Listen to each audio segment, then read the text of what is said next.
Hi guys, today is December 26th, so Boxing Day ngayon. So, yan, andito lang kami sa bahay. So, hindi kami lumabas. So, dahil sobrang lamig ngayon.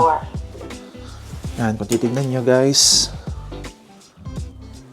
ayan, punong-puno ng snow yung aming likod. Hindi pa kami nakakapagpala. Ayan, grabe, snow. Sobrang lamig. Kasot ako ng jacket ngayon, pero naka-shorts lang. So, yun nga pala guys. Kaya ako lumabas, it's dahil ayan, papalitan ko yung battery ng camera, ano namin, CCTV. Lamig. So, yan. Kinuha ko yung CCTV sa labas. Kasi nga, wala na siyang battery. Kaya papalitan ko siya ng battery ngayon. So, yan guys. Papalitan ko siya ng battery. Kasi nga, wala na siyang battery. Empty na siya. So, madali lang naman siyang palitan. So, bubuksan mo lang dito sa likod. Kailangan mo lang ng coin. So yun guys, naka-open ko na siya. So kailangan ko lang siyang tanggalin yung battery niya, tapos palitan ng bago.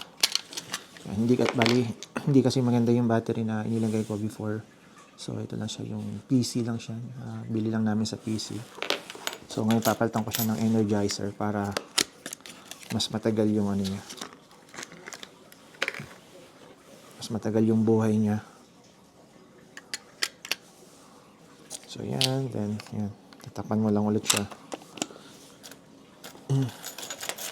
So, gumamit na lang pala akong susi instead of coin. Kasi yung coin pala na meron ako is sobrang laki.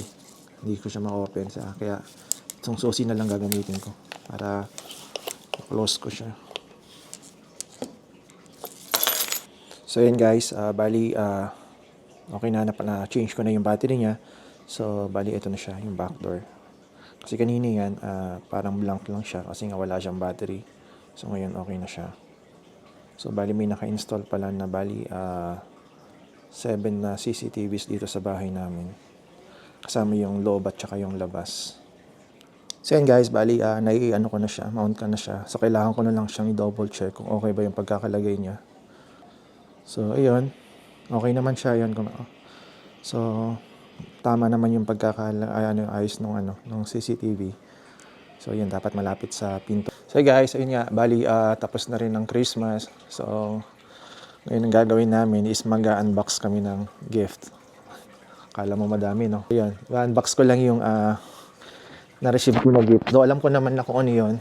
Kasi nga, tagtanungan kami kung ano yung gift na gusto namin. So yun, ito na lang yung sinabi ko. Maliban na lang sa isang gift dito na do hindi siya nakabox. So pero ito kasi matagal ko na siyang ito guys. Yan. Ha? Oo, hindi siya nakabalot. Hindi siya nakarap. So yan.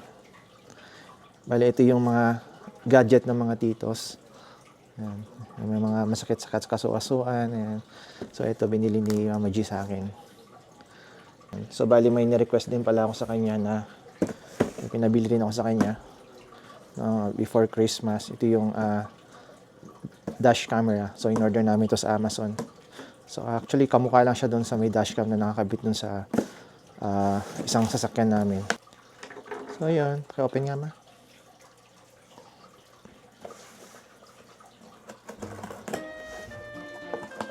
In-order lang sa Amazon. So, ayan. Ito guys, yung Rove R2 4K Pro.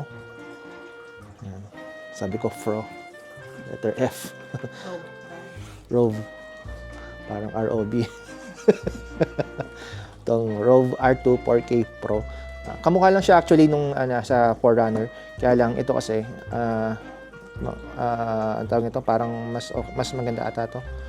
Kasi meron siyang Pro. Yung isa walang Pro eh.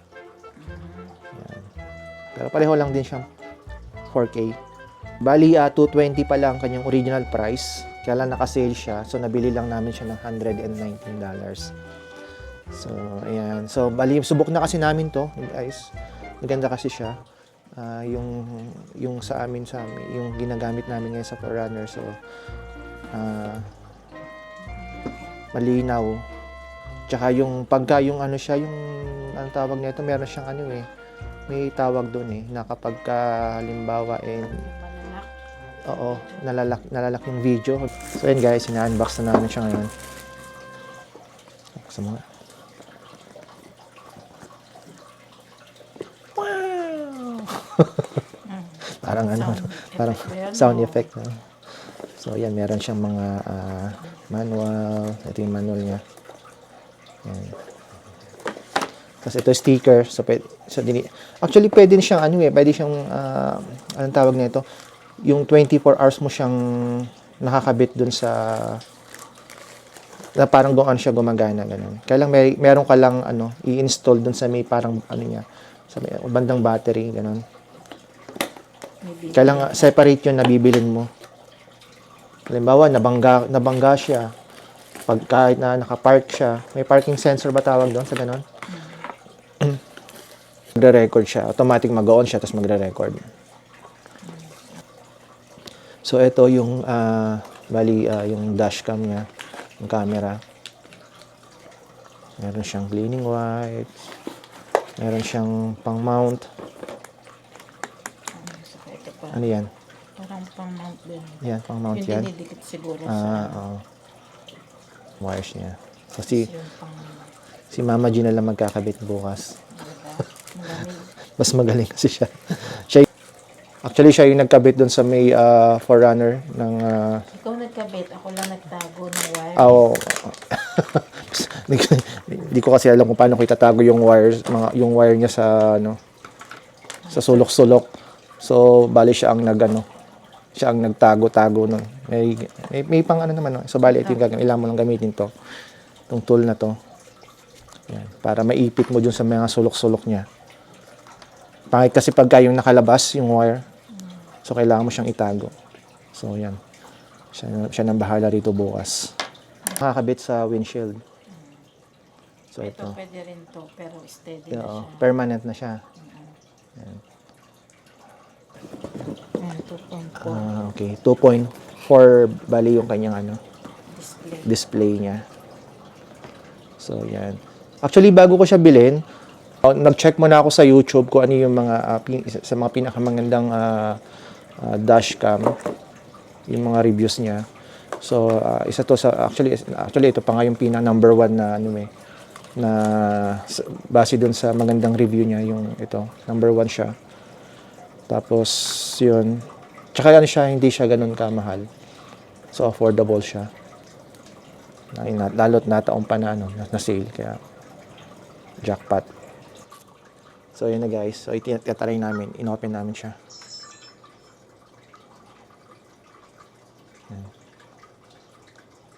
Nakalobat pa. Hindi, naman. Kailangan mo siya ng Continue without. Oo. Guys, bali, off na na namin yung camera. Na-try na namin. Pero bukas lang namin siya i-set up dun sa may sasakyan. So, ngayon, ito naman yung i-unbox namin yung isa. Yung ultrasound therapy. Yan. So, ano nga ba yung gamit ng ultrasound therapy? So, ito yung baling ng mga physiotherapist. Yan. So, parang ito yung isang paraan ng treatment na gumagamit ng high frequency sound waves para makatulong sa pagbawas ng sakit, pamamaga, at paninigas ng kalamnan o kasukasuan. Yan. Kunyari, ang sakit na nararamdaman, tulad ko, may mga, minsan sumasakit yung aking dito sa may bandang elbow. Yan. Minsan yung back ko rin, back pain. So, meron din akong ganon. So, actually, malaking tulong to para mabawasan yung o maibsan yung sakit na nararamdaman mo. Yan. So, bali, ito nga pala guys, ay in-order ni Mama G sa Shoppers. Actually, magandang brand to. Yung bali, physiotherapist ko. So, bali, ito yung brand na ginagamit niya. So, in-advise niya rin sa akin to na Kung makakabili daw ako ng ganito. Kasi malaking tulong to para maibsan yung pain na nararamdaman. So, ayan, tatry namin unbox. Ano ba to? Di battery ba to? Di charge. Rechargeable ata yan eh. Pwede ba yan sa sakit sa puso? Sa mga may sakit sa puso? Yung mga sa pag-ibig? Ay,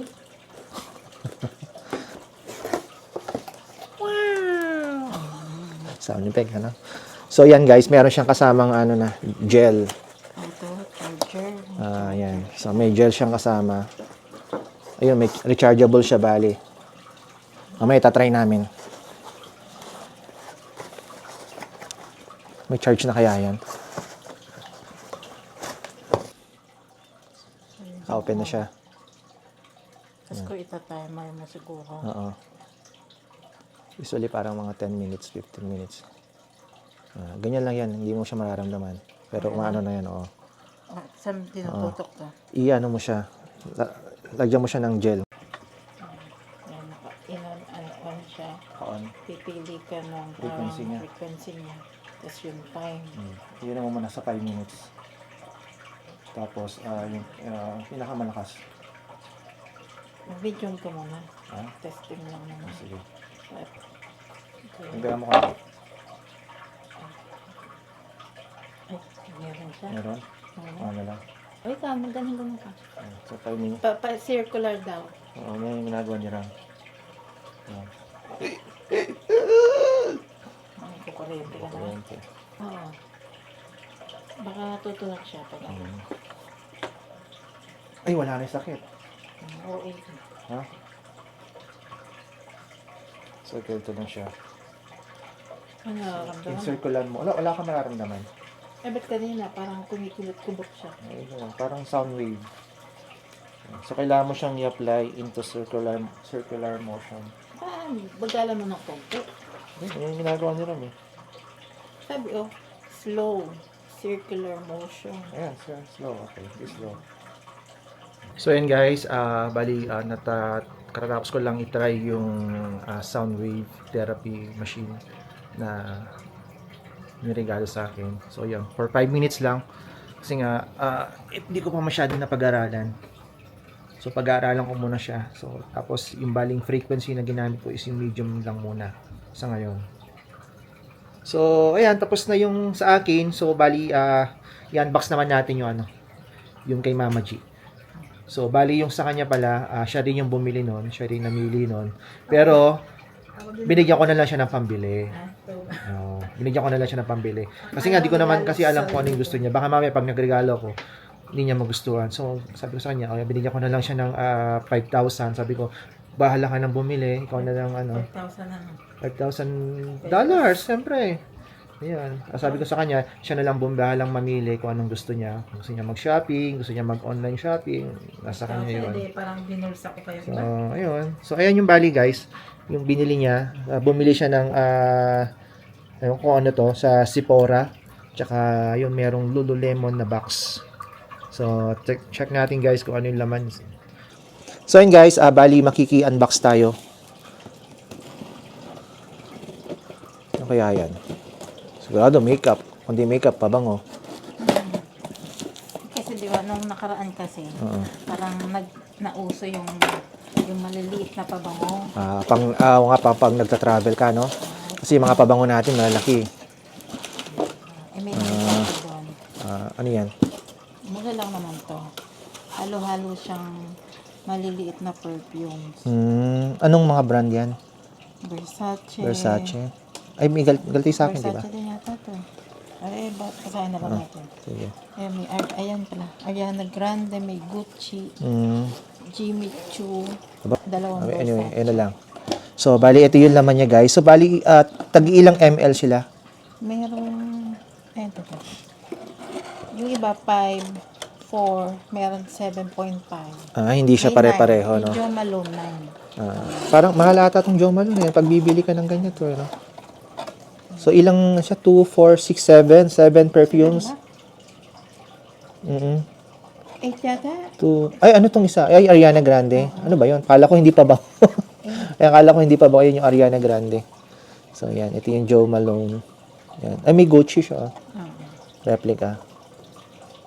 Na-try mo naman to? Mababango siya. Hindi. Nung pag napupunta tayo ng Sephora? naamoy ko na ba? Okay. Ano yung pinaka gusto mo dito? Feeling ko itong Jo Malone, mabango to eh. Yan. Ayan, kay Sophia gusto niya Ariana Grande. Ayan, at least pag nagta-travel tayo, nagpunta kami ng US, yung perfume ko kasi is nasa 100 ml ano?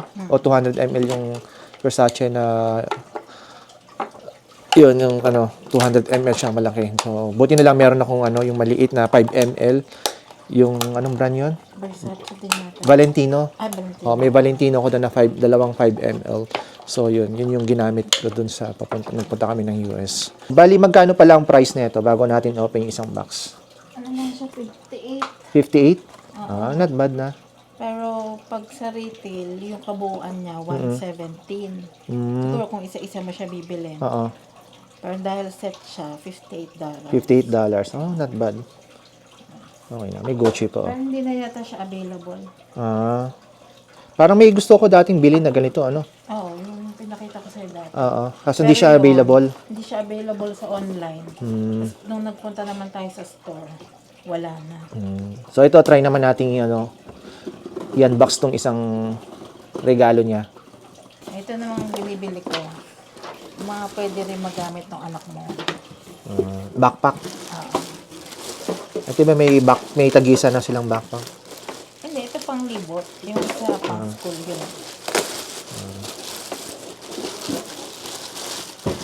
Ito parang yung mga reviews nito sobrang ganda. Kaya binili ko na rin. Saan yung nag-review? Sa Lululemon app. Lululemon mismo. Oo. Hindi yung pang bumili. So, ayan guys. So, bali, tinatry ni Sophia. Okay, pati nga. Ganda Bagay pala eh. Ayan, So, yan nga pala guys, may kukwento ako sa inyo. So, habang nagbablog kami, bali pinapanood namin tong si Carino. Kailan ba yon? Yung nung December 24, bali meron silang anong tawag doon? Contest? Parang may Christmas party sila. May Christmas party sila, Online. tapos Nag-live sila. Tapos, nagpa-Christmas raffle din sila. Kada mabunot, mananalo ng 2,500 2,500 pesos. So, yun. So, bali, sumali si Mama G doon. Nag-comment lang ata, no? Tapos, yun, siya sa mga nabunot ni Miss Ina. Ito na ha, comment taker. Ayun.